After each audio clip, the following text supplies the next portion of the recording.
Magandang araw sa ating lahat. Muli, isa pong malaking kagalakan at pribilehiyo na ako po ay maging inyong tagapaglingkod araw-araw sa atin pong morning devotional. It is my pleasure na kayo'y aking paglingkuran, ang lahat ng aking mga kamanggagawa, kapatid sa Panginoon, at maging ang mga miyembro ko sa Papuri Baptist Church. So tayo pong lahat mga kapatid ay dumako muli sa atin pong pagbubulay-bulay sa umagang ito. So hinihiling ko po ang bawat isa na yumuko at tayo po ay sama-samang manalangin. O aming Diyos na makapangyarihan sa lahat, Diyos na may likha ng langit at lupa, Diyos na mabuti at matapat, Diyos na makapangyarihan sa lahat. Sa umagang ito, Panginoon, kami po ay tiklop tuhod, buong pagpapakumbaba na humihingi ng kapatawaran sa amin pong mga nagawang pagkakamali. Tunay po, O Diyos, nais naming humarap sa iyo sa umagang ito nang mayroong kalinisan sa pangalan ng iyong bugtong na anak na si Jesus.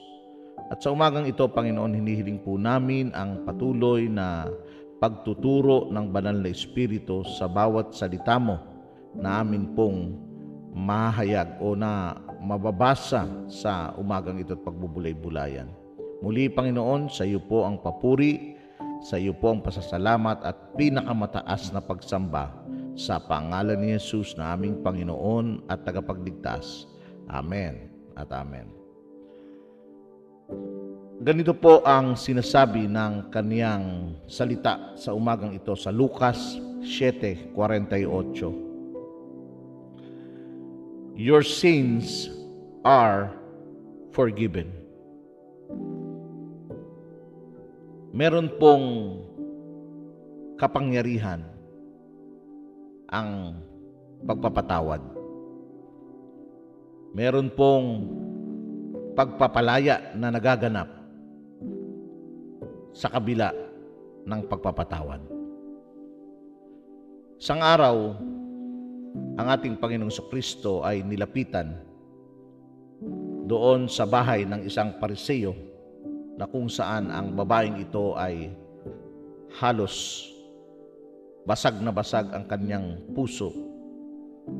Puno ang kanyang mukha ng basang luha.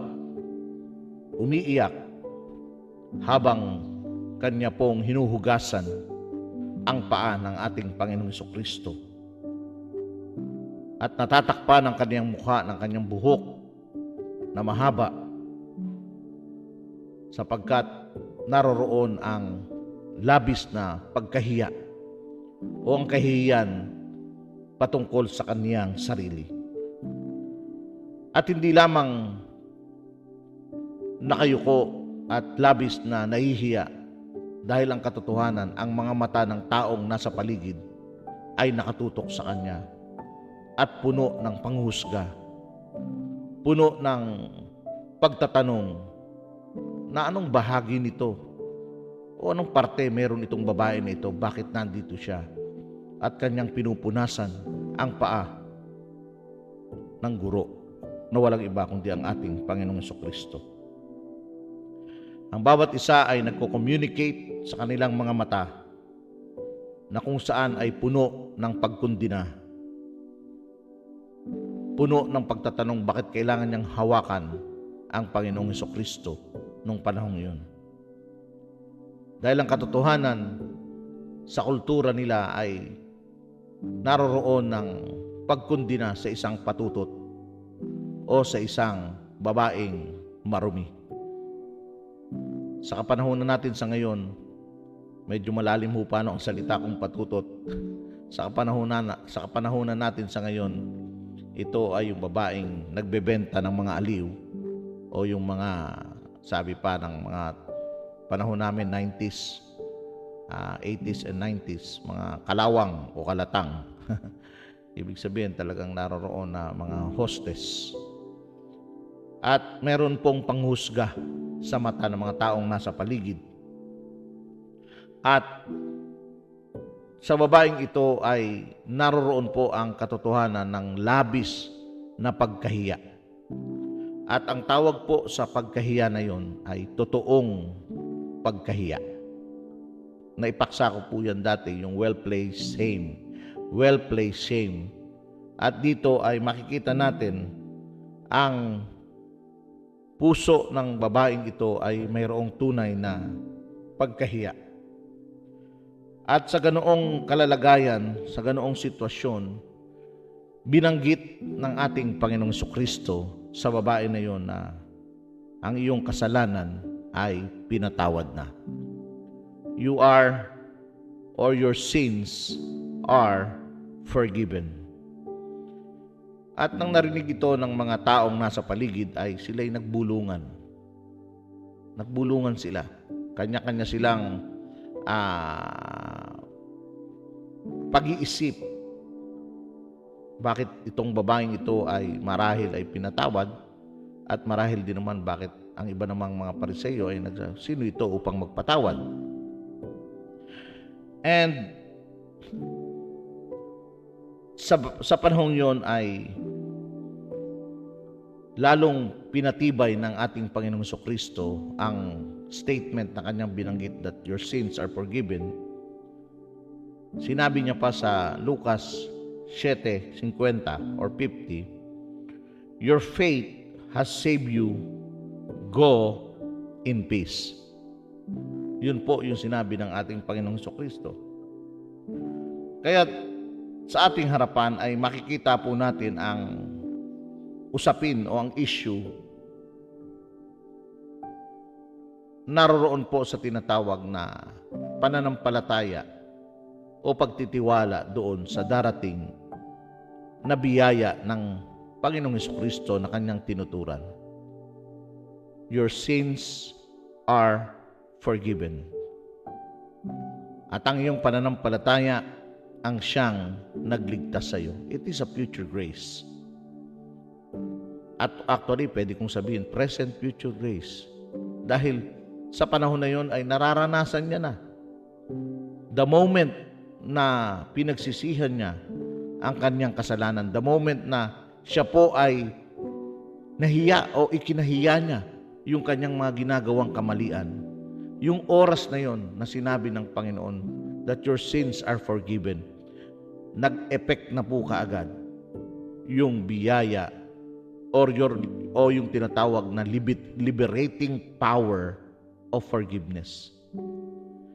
Nagpalaya po kaagad yon, mga kapatid. Nagbigay ng kapangyarihan yon upang palayain ang babaeng ito mula sa isang kahihiyan sa kanyang nakaraan. At mangging hanggang sa pangkasalukuyan at panghinaharap, siya po ay pinatawad na. So yung kahihiyan na yon ay tunay na nararamdaman ng isang tao na nagkasala o alipin ng kasalanan. At yung kasalanan na yon ang laging umuukil-kil o lagi pong bumabalik-balik sa isang tao upang siya po ay hindi makalapit sa Panginoon. Naroon ang pagkatakot, naroon ang pagkahiya, naroon ang pagdadalawang isip, tatanggapin ba ako ng Panginoon kung ako'y lalapit sa Kanya? Ako'y hiyang-hiya na sa aking kasalanan. Ang katotohanan, mga mahal kong kapatid sa Panginoon, sa oras na makita ng ating Panginoong Diyos ang iyong tunay na pagsisisi at tunay na pagkahiya sa iyong kasalanan, sasabihin ng ating Panginoong Diyos, your sins are forgiven. Kailangan po nating digmain ang kahihiyan at ang kawalan ng pananampalataya sa ating buhay. Bakit po, Pastor? Dahil ang katotohanan, ang kawalan ng pananampalataya na ikaw ay pwedeng patawarin o mayroong kakayanang patawarin ka ng ating Panginoong Jesucristo sa oras na ikaw ay humingi ng tawad sa Kanya at sa oras na ikahiya mo ang iyong kasalanan. ikaw ay ipaparalisa ng iyong kasalanan. Yung kahihiyan sa kasalanan sa oras na ikaw ay nawalan o walang pananampalataya na ikaw ay kayang patawarin ng ating Panginoon, yan po ang magpaparalyze at magbibigay pilay sa iyo upang makalapit ka sa ating Panginoon. Yung kapayapaan, yung pagpapatawad, yung kagalakan na dapat sanang iyong tatanggapin ay hindi mo matatanggap because of that unbelief, my dear brothers and sisters in Christ. Sa Psalms 130 verse 4, with you there is forgiveness, that you may be feared. Sa Isaiah 55, 6 and 7, seek the Lord while He may be found. Call upon Him while He is near. Let the wicked forsake his way, and the unrighteous man his thoughts. Let him return to the Lord, that He may have compassion on him, and to our God, for He will abundantly pardon. Hallelujah. Praise the Lord. Abundantly pardon. Hanapin mo ang Panginoon habang siya ay kayang hanapin at naririyan. At hindi ka magsisisi, ang sabi ng banal na kasulatan, sapagkat siya'y masaganang magpapatawad. According to 1 John 1:9, if we confess our sins, He is faithful and just to forgive us our sins and to cleanse us from all our unrighteousness. There is a matter of declaration and confession, because when we confess our sin, it is our faith. We have faith in God. Kapag ikaw po ay nagdeklara o nag-confess, umamin sa iyong kasalanan, sinabi mo ang iyong kasalanan, there is faith sa statement na yan. Meron pong pananampalataya, meron pong kasamang pagtitiwala yun kapag ikaw ay nagdeklara o nagpahayag ng iyong kasalanan. At sinagot din naman ng ating Panginoong Hesus ang bagay na yon. Once na ikaw ay lumapit sa Panginoon, anuman ang iyong kasalanan, gaano man kalaki ang iyong kasalanan, gaano ka man karumi na makikita mo, gaano ka man nahihiya, o anuman ang kasalanan na yan na iyong hawak-hawak sa pangkasalukuyan, kapag ito ay ipinahayag mo sa Panginoon, kapag ito ay inamin mo sa Panginoon, there is a liberating power of forgiveness. Meron po, mga mahal kong kapatid, kaibigan sa Panginoon, palalayain ka po mula sa kahihiyan, palalayain ka mula sa kasalanan. Sa Acts 10:43, to Him all the prophets bear witness that everyone who believes in Him receives forgiveness of sin through His name. Lagi pong binabanggit ng banal na kasulatan na mayroon pong kapatawaran sa ating mga nagawang pagkakamali. Lahat po tayo, mga kaibigan, lahat po tayo, mga mahal kong kapatid sa Panginoon, ay nangangailangan ng pagpapatawad ng Panginoon. Amen po ba? Lahat po tayo ay kailangan ng forgiveness. At kailangan natin ito. Kailangan natin ito araw-araw sa buhay natin. Kailangan natin araw-araw na lumapit sa Panginoon upang humingi ng kapatawaran. Dahil behind that forgiveness, there is a power. Behind that forgiveness, there is a liberating power of forgiveness. It liberates us. It freed us. Magpapalaya sa atin ito. Kaya marami pong mga mananampalataya, maraming mga Kristiyano ang hindi magawa nila ang kanilang ministeryo sa Panginoon dahil hindi po sila lumalapit sa Diyos upang humingi ng tawad. Nahihiya na po, yung iba nakakahiya na daw. No? Yung iba nahihiya na silang lumapit sa Panginoon. Huwag po tayong mahiya. Mahiya tayo doon sa kasalanan na ginawa natin. At kapag nagawa nating mahiya doon sa kasalanan ginawa natin, yun po ang maghahatid sa atin upang lumapit sa Panginoon at humingi ng kapatawaran sa Panginoon. God's forgiveness liberate us for our future. It frees us from crippling shame. Forgiveness is full of future grace. Yung biyaya ng ating Panginoon ay patuloy nating mararanasan sa oras na tayo po ay napatawad, humingi ng kapatawaran at pinatawad ng ating Panginoon. Mga mahal kong kapatid sa Panginoon, simula sa lumang tipan hanggang sa bagong tipan, ay ipinapaunawa na po sa ating lahat ang kahalagahan ng kapatawaran.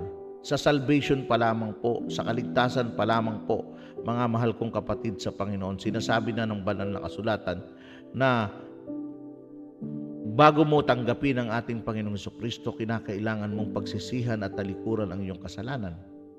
At maliwanag din naman sinabi ng banal na kasulatan sa panahon ng kaligtasan na iyon, ang lahat ay patatawarin ng Panginoon sapagkat siya'y tapat. Mahal niya ang bawat isa sa atin. At hanggang sa panahon na kung saan tayo po ay tumanggap sa Panginoon, nakakilala sa Panginoon bilang ating sariling Panginoon at tagapagligtas, hanggang sa tayo'y namumuhay na bilang anak niya, ay itinuturo pa rin ng banal na kasulatan na kinakailangan po nating huwag ikakahiya ang mga nagawa nating pagkakamali. Lumapit lamang tayo sa Panginoon at sagana ang biyaya ng Diyos upang tayo'y patawarin.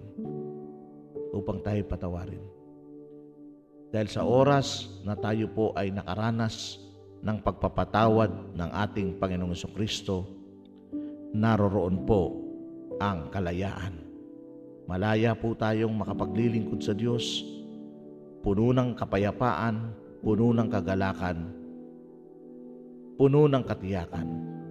At ang lahat ng mga yun ay nakabase po o nakapundasyon po sa pananampalataya.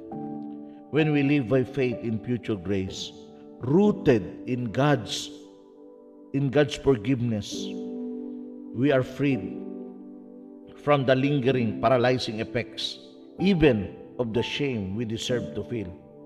That's what forgiveness means. Kaya ayaw na ayaw po ni Satanas na lumapit po yung mga anak nila upang humingi ng tawad sa Panginoon. Dahil ang Panginoong Diyos po, hindi siya nangungundi na ng kasalanan. Naparito po ang Panginoong Jesucristo upang tayo po'y palayain mula sa kasalanan, upang tayo po'y patawarin mula sa kasalanan. Kaya sa mga oras na ito, mga mahal kong kapatid sa Panginoon, mahal kong kaibigan, kung ikaw man ay nakakadama o nakakaranas ng pagkahiya sa kasalanang nagawa natin o nagawa mo, huwag mong iisipin na malaki o maliit man ito, dahil ang katotohanan, ang lahat ay kasalanan sa harapan ng Panginoon. Wala pong maliit, wala pong malaki na kasalanan sa harapan ng Panginoon. Ang lahat po ay kasalanan sa harapan niya. At kung nararamdaman natin na tila tayo nahihiya na humingi ng tawad sa Panginoon, wag ho natin itong ilagay sa ating isip at ating puso, sapagkat ito ang magpaparalisa sa iyo upang makapaglingkod ka at makalapit sa Diyos. Ang gawin po natin, buong tapat na ideklara at ipahayag natin ang ating kasalanan sa harapan ng Panginoon. At nakakasiguro po tayo sa magitan po ng ating pananampalataya at pagtitiwala sa Diyos, tayo po ay Kanyang patatawarin. There is a liberating power of forgiveness. Lumapit po tayo sa Panginoong Diyos at hindi po tayo mapapahiya. Tayo po ay Kanyang patatawarin. Tayo pong lahat ay yumuko. Muli, Panginoon, nagpapasalamat po kami sa iyong mabiyayang mensahe sa umagang ito. Salamat, O Diyos, sa katiyakan na kami, Panginoon, ay iyong patatawarin, Panginoon, kapag kami nagpahayag ng aming mga kasalanan. Lord, mayroong kalayaan sa pagpapatawad. Salamat po sa biyayang ito. Salamat sa mga future grace. Salamat sa mga susunod pa na mga biyaya na iyong ipagkakaloob sa amin. Muli, sa iyo po ang kapurihan at pasasalamat sa pangalan ni Jesus. Amen. Salamat po mga mahal kong kapatid na laging sumasama sa araw-araw na pagbubulay-bulay. Tunay na pagpalain kayo ng Panginoon. At inyo pong i-share ang aking YouTube na pagkatapos po paano nito, akin po itong ina-upload sa aking channel. At pagkatapos kong i-upload sa aking channel ay ipinopost ko po sa Facebook. Yung pinopost ko po na YouTube na yon ay maaari nyo pong i-share yon sa inyong Facebook. I-share nyo po yung YouTube na yon upang mapanood din nila sa YouTube channel. At please subscribe and i-touch nyo rin yung notification bell para kayo po ay laging nanonotify sa mga bago pong mga sermon and devotional and even the life of the pastor. May mga playlist po ako dun . So maraming salamat sa mga nag-subscribe. Sa mga hindi pa nag-subscribe, please subscribe to my channel. God bless us all. Soli Deo Gloria.